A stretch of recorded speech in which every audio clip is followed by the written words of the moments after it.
Olá pessoal, tudo bem? Sou a professora Cláudia Funchal, do Núcleo de Estudos em Saúde e Qualidade de Vida, UNESCEV. E hoje eu vou conversar um pouco com vocês sobre os constituintes das células. Nutriente é qualquer elemento ou composto químico necessário para o metabolismo de um organismo vivo. Os nutrientes compõem os alimentos, são essenciais para a vida e são formados pelos elementos químicos. Cada nutriente tem uma função e uma necessidade para o organismo. Para facilitar esse entendimento, os nutrientes eles podem ser classificados em macronutrientes e micronutrientes, e cada um deles apresenta um papel fundamental para a saúde. Os macronutrientes são nutrientes que ajudam a fornecer energia e o organismo precisa deles em grandes quantidades. Já os micronutrientes são os minerais e as vitaminas. O organismo precisa desses micronutrientes em quantidades menores se comparados aos macronutrientes, sendo a sua principal função facilitar as reações químicas que ocorrem no nosso organismo. Na bioquímica, a gente tende a chamar esses compostos, esses elementos, de macromoléculas e de micromoléculas, sendo as principais macromoléculas a água, os carboidratos, os lipídios, as proteínas e os ácidos nucleicos. E as principais micromoléculas, os sais minerais e as vitaminas.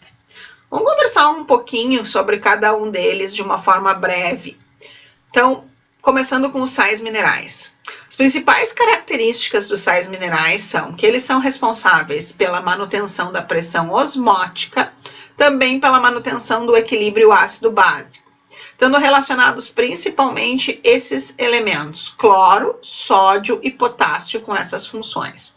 Os sais minerais também podem ser cofatores enzimáticos. Aqui se tem um exemplo como o magnésio, que é cofator de inúmeras reações enzimáticas, várias inclusive reações de fosforilação. Outra função importante relacionada aos sais minerais é a formação de ATP. E aqui principalmente quem está relacionado é o fósforo. Os sais minerais também têm função reguladora e na formação dos ossos. Se cita aqui principalmente o cálcio. Eles são oligoelementos, então a gente pode citar o ferro, o iodo, dentre outros sais aqui. As principais doenças relacionadas com problemas com os minerais são anemia, insuficiência renal crônica, doença óssea e também osteoporose. As vitaminas, elas podem ser classificadas em lipossolúveis e hidrossolúveis. As vitaminas lipossolúveis são as vitaminas A, D, E e K, e as hidrossolúveis, as vitaminas do complexo B e a vitamina C. As vitaminas, elas são essenciais para o funcionamento do metabolismo e regulação da função celular. E cada uma dessas vitaminas vai ter diversas funções no nosso organismo. Aqui eu trago para citar, por exemplo, a vitamina A, que ela tem uma função importante na visão, e a vitamina D, uma função importante nos ossos. As principais doenças, então, relacionadas a problema no metabolismo dessas vitaminas são a cegueira noturna, a pellagra e o raquitismo.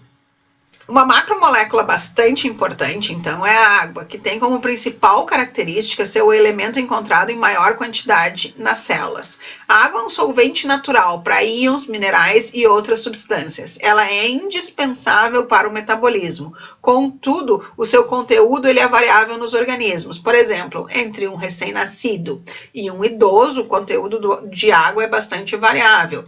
A gente tem numa criança, num recém-nascido, 90% a 95% de água e no idoso muito menos de água. Além disso, os tecidos, os órgãos, eles têm atividade metabólica diferente e, portanto, a proporção de água, como nesse exemplo, no cérebro e num dente, ela é bem diferente também. Entre as principais doenças relacionadas com o metabolismo da água, a gente pode citar a desidratação, que está muito relacionada com vômitos e diarreia intensa, algumas doenças relacionadas com o metabolismo dos sais minerais e também doenças hormonais. Já os carboidratos têm como principal característica ser a principal fonte de energia para as nossas células. Eles são importantes constituintes estruturais das células, eles são responsáveis também por reconhecer sinais do meio externo, fazendo então a comunicação intercelular e intracelular também. Eles são classificados em monossacarídeos, disacarídeos, oligosacarídeos e polissacarídeos. E as principais doenças relacionadas ao metabolismo de carboidratos são a diabetes e também a obesidade. Os lipídios têm como principal característica serem moléculas insolúveis em água e solúveis em solventes orgânicos, ou seja, serem moléculas extremamente apolares. O máximo que o lipídio consegue ter é uma região que a gente chama de hidrofílica e polar e uma região que a gente chama de hidrofóbica e apolar, ou seja, serem anfipáticos. Aqui nesse exemplo a gente consegue ver que a gente tem uma cabeça hidrofílica, ou seja, que é polar, e uma cauda que é extremamente hidrofóbica, que é apolar, caracterizando então que esse lipídio é um lipídio anfipático. Os lipídios, então, eles são responsáveis pela formação da membrana plasmática, eles estão presentes na bicamada lipídica da membrana plasmática e existem diversos tipos de lipídios. Eu trago aqui para citar os fosfolipídios e o colesterol, mas tem diversos outros tipos. As principais doenças relacionadas com o metabolismo dos lipídios são as doenças cardiovasculares e a obesidade.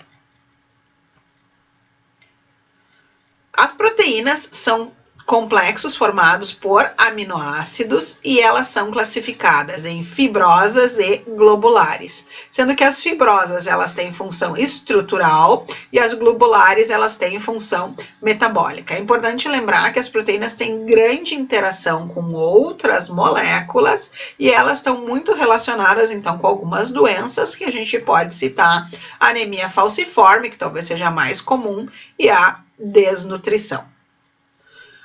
Bom, os ácidos nucleicos, então, eles têm como principal característica serem formados pelos nucleotídeos. Eles formam duas macromoléculas muito importantes no nosso organismo, DNA e RNA, que são responsáveis, então, pela transmissão genética, sendo que o DNA, ele tem os cromossomos contendo os genes, e o RNA, então, ele é responsável pela síntese de proteínas. Então, a herança genética, a transmissão genética, ela é muito relacionada com essas moléculas. Sendo um dos principais problemas que podem acontecer com essas moléculas, eles estão relacionados, então, com as mutações.